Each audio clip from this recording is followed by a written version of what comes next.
Welcome to the Success Playbook by Expertrons and Shine, where we unlock career secrets from top professionals and entrepreneurs to help professionals navigate their own career path. I'm your host, Jatin Solanki, co-founder of Expertrons. Today, we have a truly inspiring guest, Mr. Anish Malpani, the founder of Without, who is reimagining waste in India, starting with something as small as a packet of chips. You might also know him from his appearance on Shark Tank India, where he wowed the sharks with his innovative solutions. Welcome, Anish. It's an honor to have you on the show. Hi, Justin. Thank you so much for having me. Thanks a lot for being part of the show and letting professionals learn from your career journey. We'll start with something fun. Like if your startup Without was a character from a movie, who would it be and why? I would maybe not a movie, but a cartoon, Captain Planet. Do you remember Captain Planet, where all the powers combined, you have Captain Planet? Would Or like to think we're some version of that, but maybe a bit more humble, I guess. But yeah, maybe that's a way of thinking about what we want to do. I still remember like us watching it from that time and I can totally imagine Anish in his childhood getting inspired to start Without by by watching Captain Planet. So you have had such a fascinating career, like working in finance in New York, scaling waste management, and now, of course, founding your own venture. Can you walk us through the key moments that led you from your journey at finance to social entrepreneurship and how professionals can take inspiration from your path? So I like to think that I've been very fortunate. I was born in India, but I grew up in Dubai, and then I got a chance to go abroad to the US to study undergrad. And I studied finance and sports management.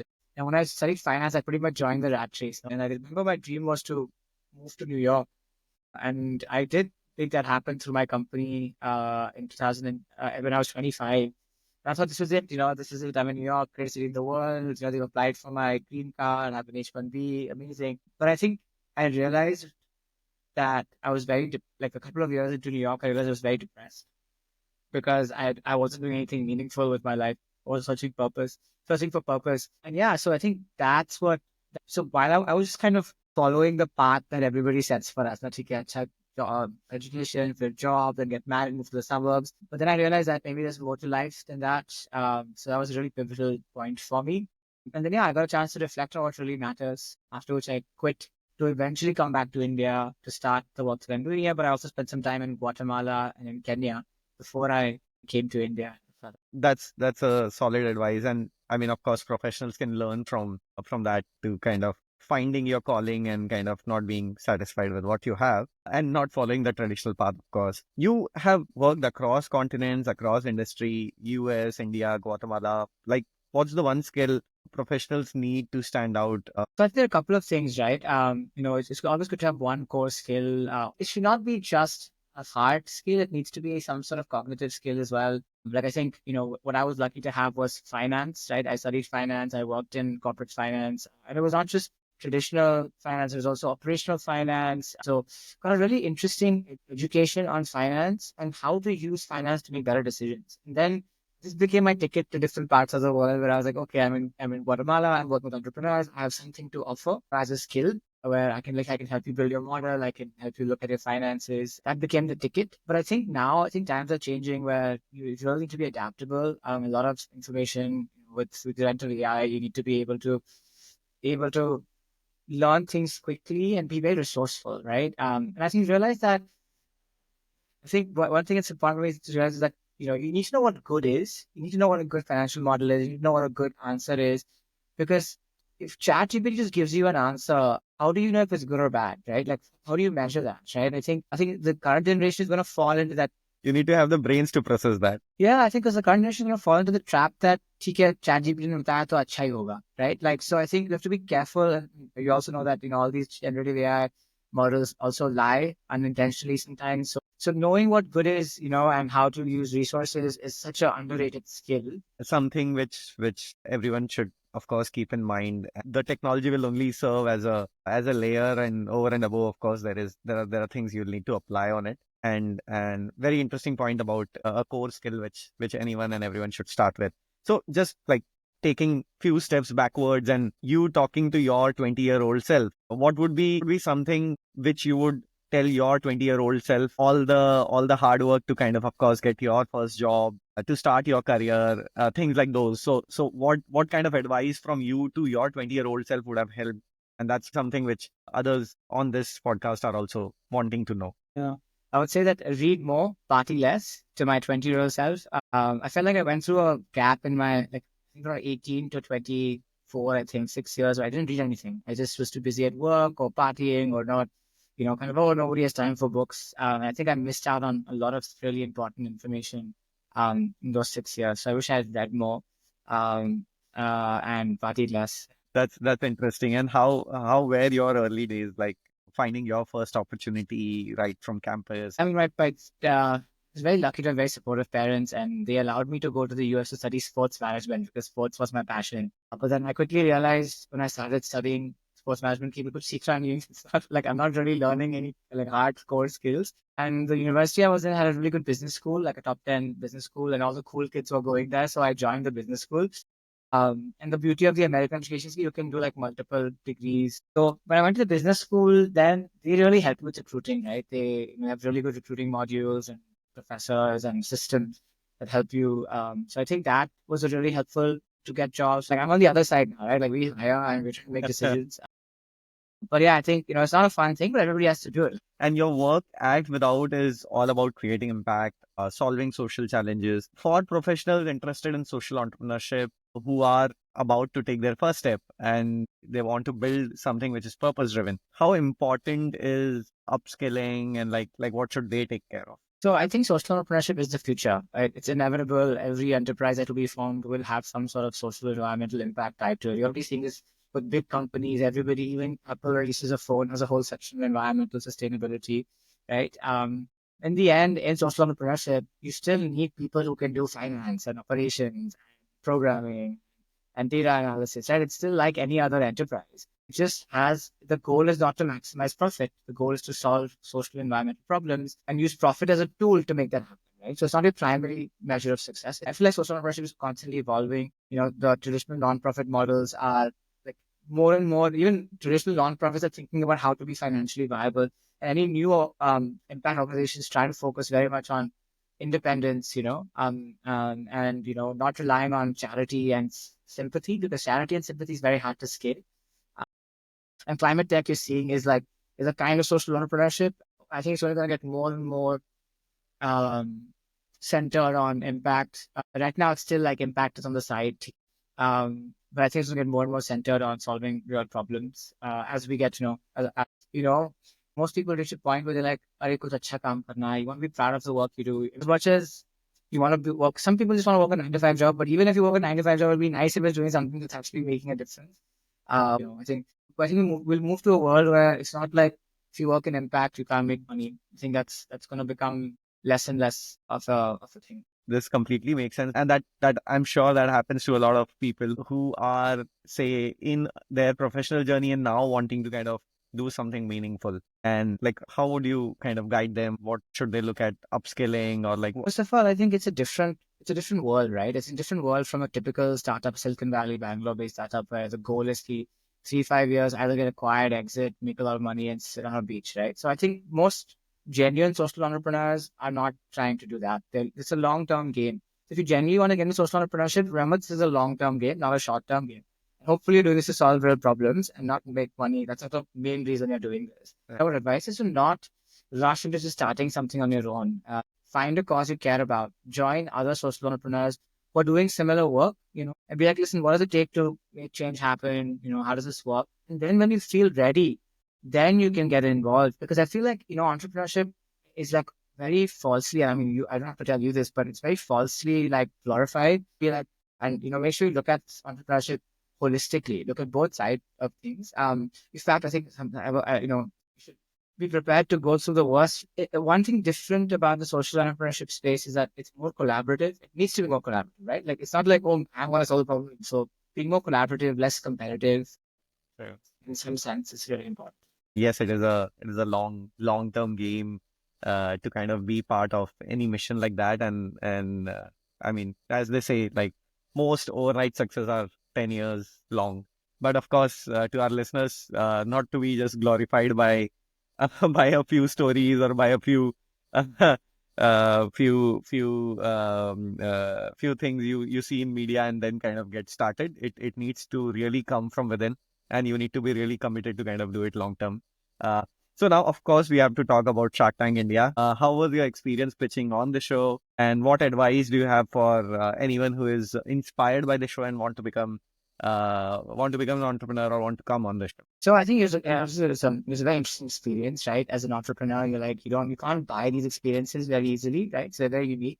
It's because we're a social enterprise, also we felt there was little to lose because they're not going to destroy us. I mean, we're doing good work, so it's not going to. So the downside or the potential downside of being a Shark Tank is that if you have a bad pitch, or if they don't like, or if if you're not ready, then your brand can get a very bad like reputation, or get destroyed. So I mean, if you're a social entrepreneur, the likelihood of that happening is less. Very grateful to the producers. They gave us a very generous edit. They really focused on the things that were important for us. I mean, it was a 1 hour long pitch. It went in many directions. I think they focused on the 15 minutes that really matter. So that was really nice. And I mean, I feel like, I don't think it should be any entrepreneur's goal to be on Shark Tank. Like, your goal should be like, yeah, I want to make a successful business or solve a real problem. If you try to solve for Shark Tank, then there's a chance that you won't get there. And also, you can also probably, if you're going to be gimmicky, they will tear you apart, right? Because they're like, oh, we are trying to do this in a way that is, it can be a part of your marketing strategy. And that's what I like about the Sharks and about the producers. They're like, look, yeah, this is a place where you talk about your brand, right? Right, And the Sharks are building their brand. You can build your brand. right. So it's a good option. We're just on some TV show. It looks like with this perfect enterprise, there's a lot of things to figure out. We have a long way to go. The next two is really important. Obviously, the exposure was good, but we've gotten exposure before. And we've gone viral organically before. But in the end, it was overall a good experience. There was. But how was the process of like applying to it, and how long was all of that? I think they approached us a couple of times to apply. In the beginning, they were trying to look at social, like they were doing on environment special episode or something. So they made us apply. We got qualified, and then they were like, "Oh, we're planning this episode." This was like season 2, and then season 3 they reached out being like, "You should apply." And then so it's like an application process, and a second application. Then you go in person and you pitch to the producer essentially. So which is an interesting process.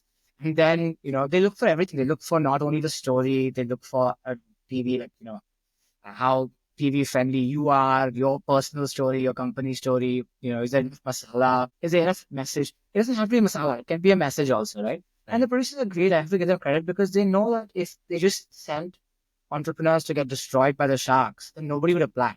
Suddenly people will be like, I don't want to do this, right? Like, so the producers have been good at trying to put a fair story, right? Right. Like, look, this is the, we put out Pilchua, what is fair to the entrepreneur, what's fair to the sharks.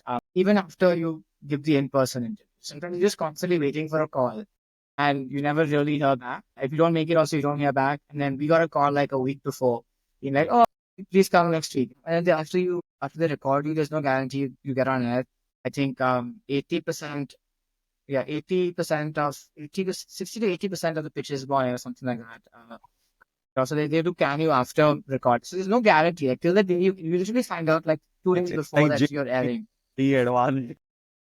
It's like JEE mains and like the examination. It's like Yeah, you have multiple levels of examination and filtration to kind of go actually like yeah. the show. But at least you get a result. Like, you get to know how much you score. And this you don't get to know. You're like, maybe not. So they keep you guessing. I think because they're trying to cover themselves as well from anything that is. They don't promise anything. They make you sign a bunch of waivers. They say that when you go on the tank, whatever you record is, if they can share and they can. So you kind of get committed to that. I mean, they do that. I think in the end, it's a fair process. I think that is part of life, and any professional, like, and all of us, like, who have also applied for jobs have always Mm. got we will hear back from you from a lot of HRs. So I Yeah, think yeah, it is exactly that way, kind of everywhere, be it a Shark Tank application or a YC application or a job yeah. application for that matter. So now our listeners are often curious about the financial aspects of a career, especially in startups. What can a fresher expects when they have to, like, in terms of salaries, when they are kind of stuck at joining a startup? Could you give a sense of their financial trajectory? What can someone be starting out at, and what could be the growth they can expect over 10 to 15 years? I obviously spent a lot of time in the US, and hired, worked there. So I understand how those salaries and structures work. So I came here, I didn't know what the deal was. And it really varies from industry to industry, right? So I think for instance, comp sci, like computer science, engineering, computer engineering, commissioning, it's like very inflated, the salaries. And then when you look at chemical engineering, real mechanical engineering, it's extremely deflated, the salaries. So like as a startup that is hiring chemical engineers, we think we pay market. So it really depends from industry to industry. Like if you're working for a AI startup, you're going to be able to demand a lot more salary, like much higher packages. For working in chemical engineering, it's unfortunately not as great. But I think that'll start stabilizing and over the course of the years. And I don't know. I think any real startup will know that you want to pay as much market value as you can, and then kind of the way we like to think of it is that we try to pay you what you want, like from a market perspective, what is your market value, and then ESOPs and stuff are like a bonus, right? I think so. That's how we like to function for now. And I think the trajectory should be similar, right? As any other company, hopefully faster. Like I don't wait for like a year to promote somebody. Raises can happen in 2 months, 3 months, 6 months, 12 months. And we try really hard to make sure that it's honestly for me it doesn't matter what degree you have, especially once you start working, right? And you've kind of started to establish yourself. The rest is like, hey, are you adding value? Are you growing? Are you, I don't really care what degree you're putting in. So much of it's learned on the job. Like we've hired many people who've not learned anything or not learned anything in their colleges. So they learn everything. So we have become like a school of sorts, right? Because we're a very physical startup in the sense that we're doing chemical engineering, mechanical engineering, product development, design, 3D printing, 3D printed molds, all of these things. We have a lot of mechanical engineers who've never used 3D printers before, right? Who've never, so it's like, they learn quickly. It's not that rocket science. It's not that complex to learn, but then only through repetition do they realize. So, from a trajectory perspective, right? I don't know. I feel early on in your career, salary obviously is important, but like I would focus on learning opportunities. And remember, we're playing the long game here. So not only is 2 years of experience important, but the quality of the 2 year experience is really important. And make sure you value that. We get some candidates who don't value, at least in the early on when they have no leverage. But if you start becoming really good at what you do, then I think those things start plateauing after. So I mean, it doesn't matter what 3, 5 years. I think in 5 years we can be a rock star, right?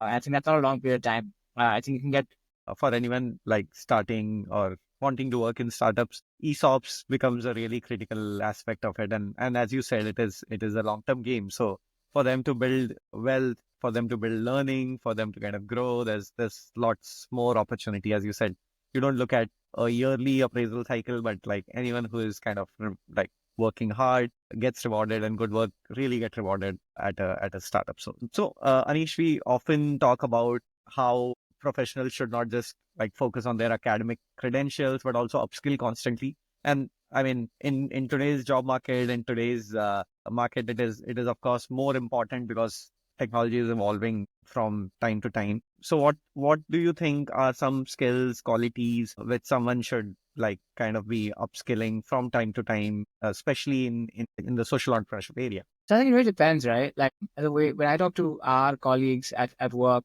I'm like, listen, we have, let's say the sales team or the product team, listen, we have to get to work, right? We need to create this product, we move it much faster. We need to hit these sales targets, we need to get there much faster.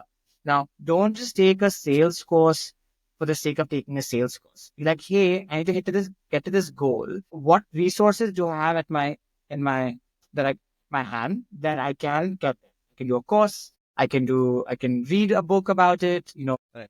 No one solution is going to give you the answer. It should be a combination of everything. And I think the best way of like then upskilling is that, oh, wow, you've actually achieved something through this. So if you're in a job that is challenging, this is the benefit of it because then you're forced to upskill in a way that can directly have impact.